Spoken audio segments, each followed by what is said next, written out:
சில அப்படின்னு சொல்லிட்டாங்க. அதனால நான் சொல்லாமல் வேணாம் அப்படின்ட்டே இருந்தேன்.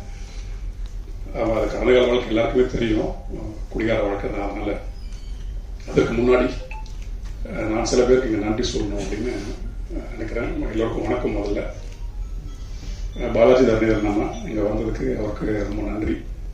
என்னோட சினிமா பயணத்தை ரொம்ப ஆக்கப்பூர்வமாக தொடங்கி வச்சவர் அவர் தான். அவரோட ஒரு பக்க கதை எழுதும் போதெல்லாம் என்னை ரூம்குள்ளே போட்டு பூட்டிடுவார், வெளியே போனால் குடிச்சிருவேன் அப்படின்ட்டு. அப்படிதான் அப்படி பேரன்போட எல்லாம் கட்டி கட்டி தூக்கிட்டு வந்த ஒரு ஆள் தான் நான் இங்கே. பிறகு நிறைய எல்லாருக்குமே எனக்கு தெரிஞ்சு வந்து அத்தனை பேருக்குமே ராஜமுருகன் அண்ணாக்கு முக்கியமாக. ராஜமுருகன் அண்ணாவும் என்னுடைய சில பல ஆட்டங்கள்லாம் பார்த்தவர் தான். அதனால இந்த படத்தை நீங்கள் பார்க்கும்போது அந்த ஆட்டம் ஏன் நடந்தது அப்படின்னு புரியும். கோவிந்த் வசந்தாக்கு இந்த நேரத்தில் நன்றி. கோவிந்தால் அங்கே வர முடியல, ஆக சிறந்த பாடல்கள் கொடுத்துருக்காங்கல்ல. அதுவும் மின்மினிய ராசாத்தியும் அம்புலி ஆராரவும் வந்து உறுதியாக எல்லோரையும் தாளாட்டிட்டு இருக்கு. பிறகு எல்லோருக்குமே இந்த நேரத்தில் என்னோட நன்றி. இயக்குனர் பற்றியும் தயாரிப்பாளரை பற்றியும் நான் கடைசியாக பேசுகிறேன். அதுக்கு முன்னாடி நம்ம ரைட்டர் சொன்ன மாதிரி இந்த திரைப்படம் வெறும் குடியை மட்டும் பேசுவதில்லை அப்படின்னு சொன்னார் இல்லையா? அதுதான் உண்மை. முன்ன எப்போ நான் வாசிச்ச ஒரு கட்டுரை, ஒரு உளவியல் கட்டுரை. அது வந்து வளர்ந்த நாடுகள் அப்படி அதை பற்றி சொல்லும் போது வளர்ந்த நாடுகளினுடைய உளவியல் எப்படி இருக்கு அப்படின்னு அந்த கட்டுரை சொல்லுது. வளர்ந்த நாடுகளினுடைய உளவியல் வந்து ஸ்கூசோபெனிக் சொசைட்டியா இருக்கு அப்படின்னு சொல்லுது அந்த கட்டுரை. ஸ்கீசோபெனிக் சொசைட்டின்னா ஒரு மனப்பிறழ்வுக்கு ஆளான சமூகமாக வளர்ந்த நாடுகள்லாம் இருக்கு. வளரும் நாடுகள் எல்லாமே ஒரு கில்ட் மேனிக் சொசைட்டியா இருக்கு அப்படின்னு அந்த கட்டுரை வந்து ஆணித்தரமா ரொம்ப ஆழமா சொல்லி அதை விளக்குது. இந்த கில்ட் மேனிக் சொசைட்டி அப்படிங்கிறது வந்து ஒரு பக்கம் குற்ற உணர்வும் இருக்கும், இன்னொரு பக்கம் அச்சமும் இருக்கும். இது ரெண்டும் பின்னி பிணைந்த ஒரு சமூகமாக வளர்ந்து வரும் சமூகங்கள்லாம் இருக்கு அப்படின்ற அந்த ஆய்வு சொல்லுது. இந்தியா மாதிரி, நம்ம தமிழ்நாடு மாதிரி ஆன இந்த வளர்ந்து வந்து கொண்டிருக்கின்ற சமூகமும் அதே மாதிரி ஒரு கில்ட் மேனியக் சொசைட்டி தான். இப்படியான கில்ட் மேனியக் சொசைட்டிக்குள்ள ஒருவன் எப்படி குடிகாரனா மாறலாம் அப்படின்னு ஒன்று இருக்கு இல்லையா? அதற்கு நிறைய காரணங்கள் உண்டு, நிறைய காரணிகள் உண்டு. அப்படி ஒரு காரணத்துல போய் வீழ்ந்தவன் தான் நான். ஒரு 20 வருடம் போதைக்குள்ளேயே உழன்று மயக்கத்திலேயே எல்லாத்தையும் செஞ்சு அப்படி இருந்தவன் தான். அந்த கட்டுரையை வாசிக்கும்போது எனக்கு அவ்வளவு வியப்பா இருந்தது. நமக்கும் இந்த மாதிரி நோய் தான் இருந்திருக்கு போல அப்படின்ட்டு. அப்படி இந்த குடிக்கான சமூக காரணிகள் நிறைய இருக்கு. முதல்ல சமூக கட்டமைப்பு ஒரு காரணமா இருக்கு ஒருவன் குடிகாரனா மாறதுக்கு. அதன் பிறகு இந்த பொருளாதார ஏக்கம்னு ஒன்று சொல்லுவோம். பொருளாதார ஏற்றத்தாழ்வுகள் இருக்கு இல்லையா? ஒரு பக்கம் பணம் போயிட்டே இருக்கு, ஒரு பக்கம் பணம் இல்லை, ஆனால் அதே உழைப்பு தான் போடப்படுது.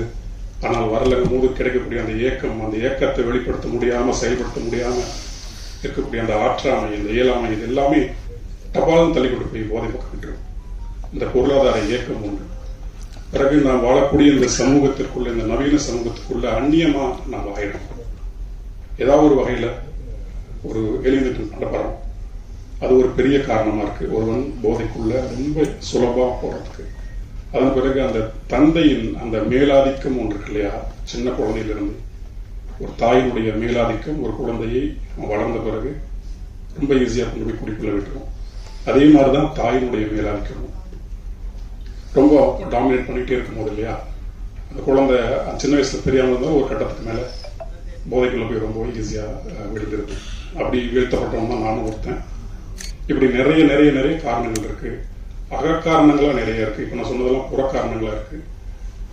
புறக்காரணங்கள் இன்னும் நிறைய இருக்கு. நம்முடைய அந்த மத மேலாதிக்கம், சாதிய படிநிலைகள், இந்த ஒடுக்கப்படுதல், புறக்கணிக்கப்படுதல், இப்படி ஊருப்பட்ட காரணம் இருக்கு குடிகாரன் ஆகிறதுக்கு. சும்மா இதை குடிச்சிட்டான் அப்படி இல்லை.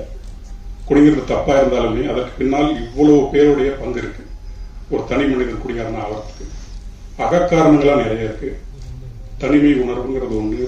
உலகம் முழுக்க இன்னைக்கு இருக்கக்கூடிய இந்த கான்டெம்பரரி வேர்ல்ட்ல நம்ம சொல்லக்கூடிய இந்த போஸ்ட் மாடர்ன் யுகத்துல சலிப்புணர்வு, போர்டம் சொல்றோம் இல்லையா, அது இன்னைக்கு பெருகிட்டு இருக்கு. இன்னைக்கு எல்லாருமே நம்ம போதை நோக்கி ஓடிட்டு இருக்கிறதுக்கு மிகப்பெரிய காரணம் இந்த சலிப்புணர்வை எதிர்கொள்ள முடியாம இருக்கிறது தான். அப்படிங்கிறது இன்னைக்கு ஆய்வுகள்லாம் சொல்லும் போது காலகாலமா இதுதான் இருந்துட்டு இருக்காங்க. இப்படி ஏதோ ஒரு காரணம் இருந்தா ஒருத்தர் குடிக்குள்ள தள்ளிக்கிட்டே இருக்கு. இது ஒண்ணு. அதே மாதிரியான தனிமை உணர்வு ஒண்ணு. அப்புறம் வேக்கம் உணர்வுன்னு ஒண்ணு இருக்கு. அந்த வெறுமை உணர்வு அது காலகாலமாக இருக்குது. இந்த காலத்தில் ரொம்ப அதிகமாக இருக்குது. அன்னோன் வேக்கம்னு சொல்லுவாங்க. அதை ஏன் அப்படி திடீர்னு ஒருத்தர் குடிக்க போயிடுவான், நல்லா தான் இருப்பான், திடீர்னு போதைக்குள்ள போயிடுவான், ஏன் காரணம் கேட்டால் அவனுக்கும் தெரியாது. அச்சம் ஒரு காரணம், இப்படி என்னென்ன ஒரு குற்ற உணர்வு ஒரு பெரிய காரணம். அதே மாதிரி காமத்திற்கு சரியான வடிகால் கிடைக்க முடியாம பித்து பிடிச்சு போய் தப்புன்னு உணர்ந்து அந்த படபடக்கூடைய ஒருத்தர் குடிக்குள்ள போனவங்களா இருக்கான். இப்படி குடிக்கான காரணங்கள் நிறைய நிறைய நிறைய நிறைய இருக்கு. அப்படி இந்த மாதிரியான ஊறுபட்ட குடிகாரன் ஆவதற்கான காரணங்கள் இருக்கு இல்லையா. இந்த குட் டே திரைப்படத்தில் வரக்கூடிய இந்த சாந்தகுமாருக்கு சில காரணங்கள் இருக்கு. அவன் ஏன் குடிக்கிறான் அப்படிங்கிறதுக்கு ஆணித்தரமான உளவியல் காரணங்கள் எனக்கு தெரிஞ்சு ஒரு 3 இருக்கு. எனக்கு தெரிஞ்சு நம்ம எல்லாத்துக்குமே அது உணர முடியும். இந்த முதலாளித்துவம் ஏற்படுத்தக்கூடிய தனிமை உணர்வு, அந்நியமயமாக்கல் ரொம்ப ஆழமா இந்த படத்துல வெளிப்பட்டிருக்கு. இன்னொன்னு, இந்த நவீன சமூகம் ஏற்படுத்தக்கூடிய இருத்தலியல் சிக்கல் இருக்கு இல்லையா, அதன் விளைவாக ஒருத்தனுக்கு இருக்கக்கூடிய இயலாமை, ஆற்றாமை, அதை இந்த படம் ரொம்ப தெளிவா உணர்வுபூர்வமாக ஆகச்சிறந்த கதை வழியாக ரொம்ப இயல்பா கடத்தி கொண்டு போயிட்டே இருக்கு. நான் படத்தை பார்த்துட்டு எனக்கு ரொம்ப வியப்பா தான் இருந்தது. வெறும் ஒரு குடிகாரன் ஒரு இரவு குடிக்க ஆரம்பிச்சான் பகல் மாறணும் அப்படிங்கிற மாதிரி இல்லாம அதுக்கு அந்த பின்னப்பட்ட திரைக்கதை இருக்கு இல்லையா, ரொம்ப அழகா இயக்குனர் அரவிந்த் அவர்களுக்கும் கதாசிரியர் மைக்கேலுக்கும் என்னுடைய மிகப்பெரிய நன்றியா இருக்கு. வெறுமனே ஒரு கொண்டாட்டமான ஒரு படமா இல்லாம குடியை நியாயப்படுத்தவும் செய்யாம இது தப்பு அப்படிங்கறது ரொம்ப ஆணித்தரமாக சொல்லி, ஆனால் அவன் குடிக்க போனதுக்கான காரணம் அவன் மட்டும் கிடையாது, பல பேர் இருக்காங்க அப்படிங்கிறது இந்த படத்தில் சொல்லி, ஒருத்தர் குடிக்கிறதுக்கு ஊருப்பட்ட காரணம் இருக்கலாம், அவன் குடிக்க வேணாங்கிறதுக்கு அதே மாதிரி ஒரே ஒரு காரணம் அவனுக்கு நம்ம ஏற்படுத்தி கொடுக்கணும் அப்படிங்கிற ஒரு திரைப்படம் தான் இந்த திரைப்படம். எனக்கு அப்படி நிறைய பேர் ஏற்படுத்தி கொடுத்துதான் ஒரு 20-25 வருஷ குடி போதையிலிருந்து நான் வெளிவர முடிஞ்சது. இந்த திரைப்படம் அப்படி குடிக்கிற என்னுடைய தமிழ் மக்கள், என்னுடைய அண்ணன்கள், என்னுடைய தம்பிகள், என்னுடைய அக்காமார்கள், என்னுடைய தங்கச்சிமார்கள், எங்கள் அத்தனை பேருக்குமே இந்த படம் கை கொடுத்து வா, எதுக்குமே தீர்வு குடி இல்லை, நம்ம முன்னோக்கி போவோம் அப்படின்னு ரொம்ப அரவணைப்பா மனிதர்கள் தடவை கொடுக்கக்கூடிய ஒரு திரைப்படமா உறுதியா இருக்கும். இந்த படத்தை நீங்க அத்தனை பேருமே பார்க்கணும். அரவிந்தோட உழைப்பு சாதாரண உழைப்பு கிடையாது. இந்த படத்துல வெறுமனே ஒரு படம் அப்படிங்கிற மாதிரி இல்லாம லைட்டா ஜஸ்ட் லைக் தட் ஆரம்பிச்சது. பிருத்திவிக்கும் அரவிந்த் உட்காந்து ஒரு நாள் இரவு பேசிட்டு இருக்கும்போது இப்படி ஒன்று பண்ணலாமா அப்படின்னு அவங்களுக்குள்ள ஒரு விதை வந்து அவங்க 2 பேரும் எனக்கு அழைச்சி, நாம தான் ஒரு சிலபஸ் மாதிரி இருந்தோம், குடி அப்படின்னா காரியத்தை கூட்டலாமே அப்படின்ற மாதிரி. அவ்வளோ கேவலமா தான் ஒரு வாழ்க்கை வாழ்ந்துட்டு இருந்தோம்.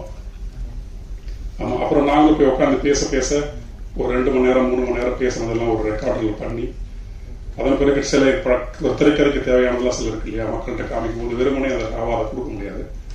அவங்களோட நிறைய அவங்க சீன்ஸ்லாம் நிறைய ஆட் பண்ணி இது ஒரு கதை கோர்வையாக கொண்டு வந்து இங்க பாட்டு வைக்கலாம் அங்க பாட்டு வைக்கலாம் அப்படின்ட்டு, அந்த முக்கியமா அந்த மின்மினிய ராசாத்தி பாட்டும் அம்புலி ஆராரோ பாட்டும் கரெக்டான இடத்துல படத்துக்குள்ள இருக்கும். உறுதியாக நமக்கு சின்ன நிகழ்வு ஒன்று ஏற்படும் மனசுக்குள்ள. அதை நான் உறுதியா சொல்றேன். ஒரு சினிமா ரசிகனா, பாடலை எப்போதும் ரசிச்சு கொண்டே இருக்கிற ஒரு கவிஞனா, அந்த 2 பாட்டும் நிச்சயமா எல்லாத்தையும் தாளாட்டணும் அப்படின்னு நான் நம்புறேன். இந்த படத்துல வேலை செஞ்ச அத்தனை பேருக்குமே என்னுடைய மனப்பூர்வமான நன்றி. ஏன்னா அந்த நண்பர் சொன்ன மாதிரி ஒரு 3 வருடம் படம் நிற்கும் நடக்கும் அப்படிதான் இருந்தது. அதெல்லாம் மீறி இந்த படம் பார்க்கும்போது மனசுக்கு ரொம்ப நிறைவா இருக்கு. இந்த மாதிரியான நிறைய படங்கள் பண்ணணும் அப்படின்னு எனக்கு தோணுது. இந்த பெரிய கதை இது ஒரு நாள் இரவு நடக்கிறதுனால அந்த இரவுக்குள்ள என்ன அமைக்க முடியுமோ அது மட்டும்தான் இருக்கு. இந்த படம் வெற்றி அடைந்து பொருளாதார ரீதியாக தயாரிப்பாளர் நல்ல என்ன வளம் அடைஞ்சாருன்னா இன்னும் 2 பார்ட் இருக்கு இதோடது. அவன் ஏன் குடிகாரன் ஆனா அப்படிங்கிறது ஒன்று இருக்கு, குடியை விடுவதற்காக அவன் எடுத்த முயற்சிகள்லாம் என்ன அப்படிங்கிறது ஒரு பார்ட்டா வரணும் விருப்பப்படுறோம். அது இதோட வெற்றி தான் தீர்மானிக்கும். அதனால அத்தனை பேருக்குமே ரொம்ப நன்றி. இந்த நேரத்தில் அந்த ட்ரைலர் கட்ஸ் பண்ணியிருந்தாங்க, சூப்பராக பண்ணியிருந்தாங்க, ரொம்ப அழகா. அந்த லியோன் அண்ட் டார்வின் அவங்க 2 பேருக்குமே மியூசிக் போட்டிருந்தாங்க. அவங்க ட்ரைலருக்கு டீசருக்கு எல்லாம் ரொம்ப புது சவுண்டா இருந்தது. லியோன் அண்ட் டார்வின் என்னுடைய மனப்பூர்வமான வாழ்க்கை நன்றி.